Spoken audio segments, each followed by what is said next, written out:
Hey, and welcome to Zoom.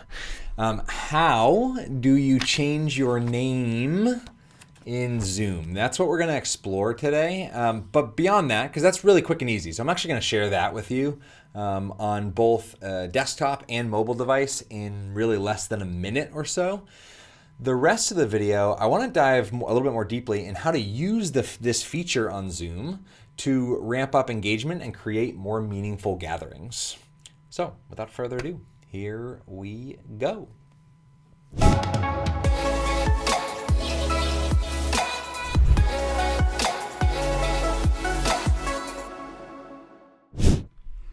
right, let's get technical. It's actually really easy. Right now I'm on a Zoom meeting by myself, as you can see. If you're in gallery view, you can actually hover over your own face and three little dots will appear in the corner of the screen here. And when you click down, an option to rename yourself shows up. And so that's the way I usually guide people toward if we're on a group call, if I'm actually inviting people to change their names. You might be watching this video though because you just want to change your name from like mom's iPhone to something else. And if that's the case, you can also go down to the participant window right down here, click that open. You'll see a list of everybody, including yourself, although depending on if you're host or co-host, you might see different things here. Either way, you'll see yourself and you can come over to here and click more and rename yourself here. That's it. Let's jump over to iPad to share how to do that in a mobile setting, and then we'll pop back over here. All right. Hello. Let's jump over to the iPad to unpack how to change your name on the iPad. It's super simple. All you have to do is click open participants, click on yourself, rename, and that's it. That's all you need to do.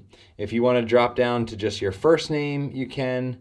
And what I'm going to do right now is unpack three really cool concrete ways that you can use the ability to rename yourself in Zoom to create really phenomenal experiences and moments for people in your meetings. Let's get into it.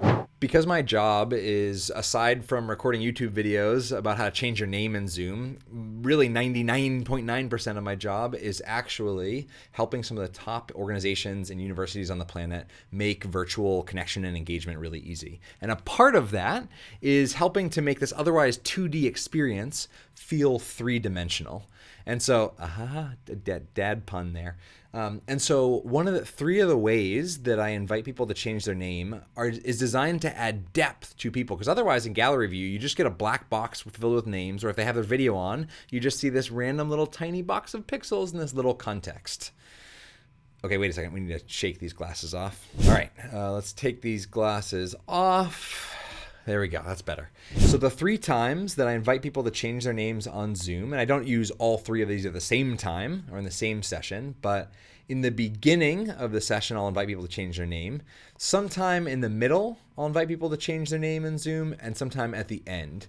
Because there's something really cool about being able to change your name. You know, when you walk into a room in person and you get one of those classic, hello, my name is name tags, and you put it on your shirt, you can't change it. Virtually, it's dynamic. It costs nothing, and it uses no paper and no ink and no marker to change your name regularly. And so what I would invite you to do is have people change their name to align with the purpose of why they're there. So as a little bit of connection before content and to add depth to who that person is. So at the very beginning, you may want to have people jump up and change their name to keep their first name, but change their last name or their family name to...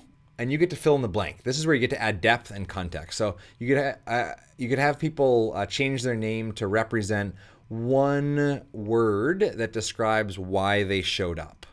So they might just want some inspiration. They might be curious what's going to happen. They might have to show up because their boss told them to. Either way, as the host of that Zoom meeting, when everybody's name changes, you then get to see and interact with that context.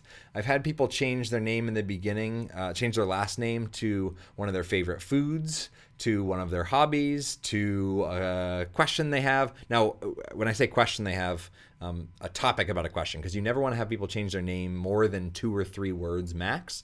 Otherwise, it gets cut off in Zoom gallery view and you can't see it anyway. But inviting people to change their name adds a really beautiful layer of context. The second time I might have people change their name is right in the middle. I have a mentor, Matt Church, who often says that state matters more than script. And I think that this is even more true in virtual gatherings than online. And so right in the middle of the meeting, I'll invite people to change their name to their current state of mind. So just a quick check-in, everybody full stop, find the way to rename yourself and just change your last name to the current brain state that you are in right now. And if you see a bunch of energized, excited, fueled, curious, etc., that gives you a lot of good data about the meeting. Now, it also, if you see a bunch of bored, lame, blah, blah, blah, also change the meeting. Now, could you just have people type this in the chat? Absolutely. And I do that sometimes. The reason I might have people type it in their name is to be able to, when you have people rename themselves in Zoom, it invites people to put a face to the name. So to put a face to the context. In the chat, it's just a random name. You don't know who that is. You're not really going to find them. Whereas in the chat, I can then kind of interact with that person differently. And so if I see somebody's state of mind is exploding, I can say, hey, Marcia, I see that your state of mind right now is exploding. What's going on with that? And I can kind of check in with her in that moment. I could do that in the chat, but it's just not quite the same as when you're able to see someone in the context that they've shared. And when you use the rename tool or kind of misuse it in the way that, not a way that Zoom designed it to be used, but when you use it like this to temporarily share little bits of information, it's a really, really phenomenal way to all speak at the exact same time and change the depth, change the filter or the backdrop that people are consuming that meeting in. Because when you change that gallery view, it changes the mindset for everybody else. Now, third time that I invite people to change their name is at the very end as a takeaway. So you could use it as extend the idea of state matters more than script.